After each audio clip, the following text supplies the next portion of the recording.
Hi everyone, welcome back to my YouTube channel. So today's topic is functions of management. अब हमारे management के कई सारे functions होते हैं. तो पहला है planning, then organising, staffing, directing and controlling. तो आज हम डिटेल में पढ़ेंगे प्लानिंग. अब प्लानिंग क्या होता है? Deciding in advance what to do, how to do it, when to do it and who should do it. Planning का मतलब होता है कि हम पहले से ये चीज डिसाइड करते हैं कि हमें क्या करना है, कब करना है और कैसे करना है और किससे करना है. फॉर एग्जाम्पल, कोई भी ऑर्गेनाइजेशन है, उसने अपने नेक्स्ट 3 मंथ्स के सेल्स टारगेट को डिसाइड किया है. तो अब हम पहले उसमें प्लानिंग करते हैं कि हमें उस सेल्स टारगेट को कैसे पूरा करना है, क्या क्या प्रोसेस लगेंगे, कैसे हम अपने सेल्स को इंक्रीज कर सकते हैं, क्या क्या मेथड्स लगेंगे. ये चीजें हम पहले से डिसाइड करते हैं इन प्लानिंग. अब हमारी प्लानिंग की नेचर एंड कैरेक्टरिस्टिक्स क्या क्या होती हैं. पहला है प्राइमरी. प्लानिंग जो होती है वो किसी भी प्रोसेस का सबसे पहला पार्ट होता है, that is primary function. Then continuous. Planning हर स्टेप में होती है, किसी भी प्रोसेस के हर स्टेप में हमारा प्लानिंग होता है. Then pervasive. प्लानिंग हर जगह पर मौजूद होती है, कोई भी प्रोसेस हो, कोई भी स्टेप्स हो, हर जगह प्लानिंग मौजूद होती है. Then planning is intellectual process. अब हम कोई गोल डिसाइड करते हैं, हम पहले उसको प्लान करते हैं कि हम उस गोल्स तक कैसे पहुंचे, हम किसी भी ऑर्गेनाइजेशन को उसके डिजायर गोल्स तक कैसे पहुंचाएं, उसके लिए हम प्लानिंग करते हैं. हम सारे मेथड्स डिसाइड करते हैं, हम सारा प्रोसेस डिसाइड करते हैं, प्री प्लान करते हैं चीजों को किसी भी ऑर्गेनाइजेशन को उसके डिजायर गोल्स तक पहुंचाने के लिए. Then planning is related with controlling. Planning हमारा सबसे पहला प्रोसेस होता है जिसमें हम एडवांस में चीजों को डिसाइड करते हैं, और जो कंट्रोलिंग होता है वो उन चीजों को एग्जीक्यूट करता है. अब हम पढ़ेंगे इंपॉर्टेंस ऑफ प्लानिंग. तो पहला होता है it reduce risk of uncertainty. अगर हम कोई चीज पहले से प्लान कर लेंगे तो जो हमारे फ्यूचर में होने वाली प्रॉब्लम्स होंगी उसको हम कम कर सकते हैं या बिल्कुल खत्म भी कर सकते हैं अगर हमने उसे प्रॉपरली प्लान कर लिया तो. Planning encourage innovative idea. अगर हम कोई चीज पहले से प्लान कर रहे हैं, फिर हम उस चीज पे प्रोसेस करते हैं, तो हम कई सारे नए नए या अच्छे आइडियाज डेवलप कर सकते हैं. Planning facilitates decision making. अब जो हम कोई चीज प्लान कर रहे हैं, कोई भी किसी भी कंपनी या किसी भी ऑर्गेनाइजेशन के गोल्स तक पहुंचने के लिए हम पहले से कोई चीज प्लान कर रहे हैं, तो हमें हर स्टेप पे एक डिसीजन लेना होता है कि हमें कौन सी चीज करनी है, क्या चीज हमारे लिए प्रॉफिटेबल है या फीजिबल है और क्या चीज हमारे लिए प्रॉफिटेबल नहीं है. तो हमें हर स्टेप में प्लानिंग में डिसीजन लेना होता है. Planning promotes creativity.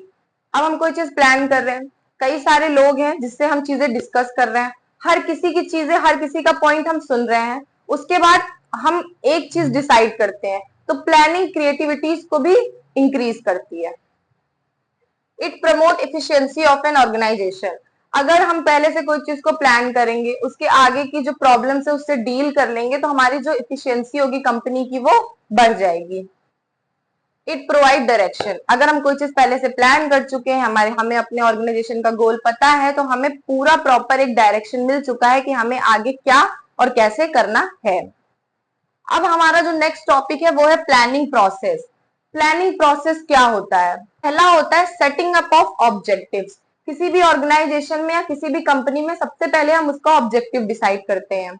सपोज कोई भी ऑर्गेनाइजेशन है, उसने अपने नेक्स्ट 3 मंथ्स के सेल्स टारगेट को डिसाइड कर लिया, या फिर उसने ये डिसाइड कर लिया कि इस ईयर के एंड तक हमें 5 करोड़ की सेल तक जाना है. सेकेंड है हमारा डेवलपिंग प्रीमिसेस. प्रीमिसेस मीन्स की एजम्पशन करना. सपोज जैसे मैंने अभी बताया कि हमें पहले से हमने डिसाइड कर लिया है कि हमारे 3 मंथ्स के क्या सेल्स टारगेट होंगे, या हमें इस ईयर के एंड तक 5 करोड़ की सेल करनी है. तो हम पहले एजम्पशन करेंगे कि क्या ये पॉसिबल होगा या क्या क्या मेथड्स लगेंगे इसको पॉसिबल बनाने में. तो थर्ड होता है लिस्टिंग वेरियस अल्टरनेटिव्स. अब जो हमारी ऑर्गेनाइजेशन का गोल है उसको कंप्लीट करने के लिए हम कई सारे अल्टरनेटिव सोचते हैं. जैसे मैंने अभी सेल्स टारगेट बताया, तो हम उसको कंप्लीट करने के लिए कई सारे अल्टरनेटिव सोचेंगे. जैसे हम प्रोडक्ट का प्राइस कम कर सकते हैं, फ्री वाउचर्स दे सकते हैं, या किसी के साथ कुछ फ्री गिफ्ट दे सकते हैं, अपने प्रोडक्ट के साथ फ्री गिफ्ट दे सकते हैं. तो हम कई सारे वेरियस अल्टरनेटिव्स देखते हैं. फिर जो फोर्थ होता है इवेल्युएशन ऑफ वेरियस अल्टरनेटिव्स. फिर हम जितने अल्टरनेटिव्स हमने लिस्ट कर रखे हैं या हमने देख रखे हैं कि हमें ये अल्टरनेटिव यूज करने हैं, उसको पूरी तरीके से हम पहले डिस्कस करते हैं, उसके ऊपर पूरा स्टडी करते हैं कि इसमें क्या क्या पॉसिबिलिटीज हो सकती हैं, ये सारी चीजें मेथड यूज हो सकते हैं या नहीं।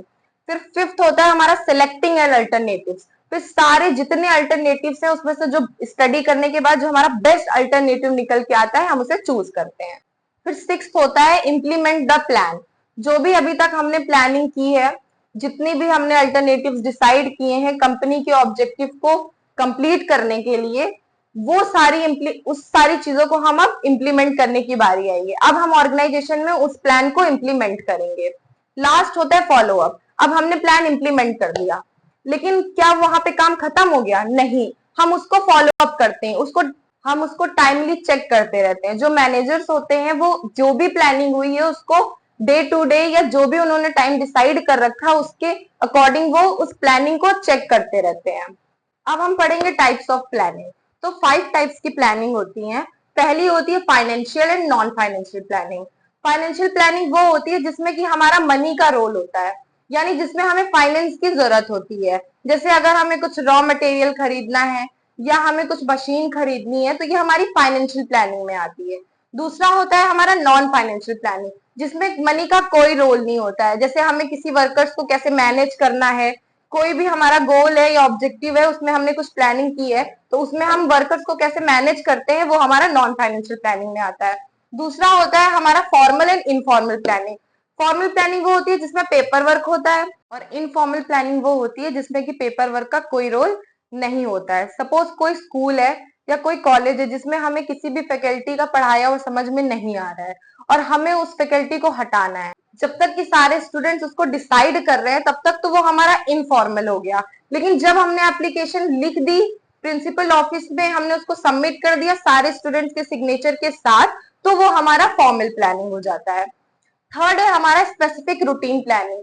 कुछ गोल्स कुछ ऑब्जेक्टिव ऐसे होते हैं जिसमें हमें कुछ स्पेसिफिक टाइप की प्लानिंग करनी होती है, वो हमारा आता है स्पेसिफिक प्लानिंग में।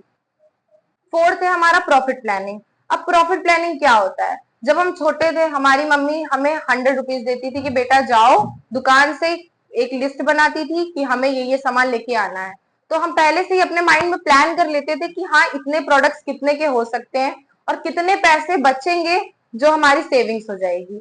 तो ये हमारे बचपन का एक सेविंग्स होता था। तो किसी भी ऑर्गेनाइजेशन का जो पहला प्राइमरी गोल होता है वो यही होता है कि हमारी ऑर्गेनाइजेशन कैसे प्रॉफिटेबल रहे और हमारे कस्टमर सेटिस्फाइड रहे।